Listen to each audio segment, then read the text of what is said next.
Cynthia Nixon, 55, gained fame from her portrayal of Miranda Hobbs in Sex and the City, even gaining a Primetime Emmy Award for her role. However, the actress has now revealed that she only agreed to return to take part in the new spin-off series, and just like that, if it was given a woke makeover, as she claimed the original series was occasionally tone-deaf. Cynthia has reprised her role as Miranda, with her character now going through a sexual awakening and embarking on a same-sex fling. The actress herself is happily married to activist Christine Marinoni, and her child came out as transgender in 2018.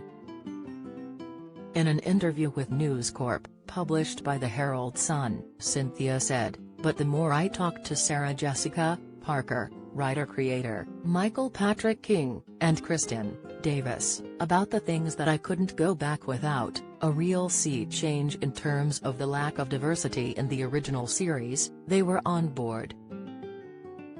I'm very proud of the original series, despite it being occasionally tone-deaf on race and gender." In a separate interview with LUK last week, Cynthia referred to the new spin-off as breathtaking, due to its new non-white and gender-diverse characters. She told the magazine, "It's part of the reason we wanted to do this show, to go back and undo the things that we really got wrong." The actress' real-life son Samuel, 23, who she revealed to be transgender back in 2018, was previously mentioned by Cynthia on the Homo Sapiens podcast. Speaking to Alan Cumming and Chris Sweeney, she said, "Before I ever had an inkling my kid might be trans, I read a really extensive article about all of these parents of prepubescent kids who were really struggling with this. There was one dad who said at a certain point, the decision seemed to me I could have a dead son or a live daughter, and it's like, after you say that, what more is there to say? You can make all the arguments that you want. But the fact is, as a parent, as a human, you should listen to what people tell you about themselves."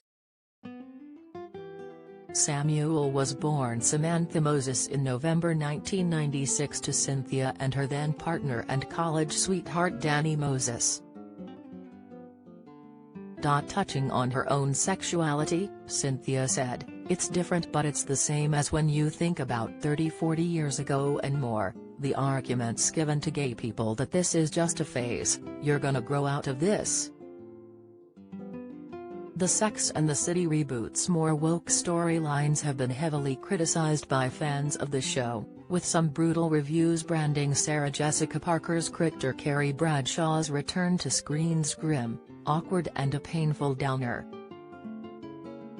The new series sees 3 of the 4 original leading ladies reuniting, with Sarah Jessica Parker, Kristen Davis, and Nixon reprising their roles.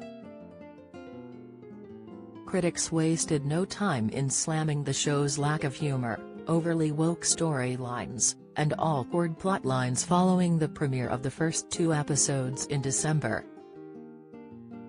According to the New York Times, the cringy series has lost its touch, with writer James Poniewozik claiming that it felt more like 2 shows than one. He penned, "One, which tries to grow with the women as they navigate their 50s and mortality, is a downer, but it takes risks and in moments is very good," he wrote. The other, which tries to update its sassy turn-of-the-century sensibility for an era of diversity, is painful.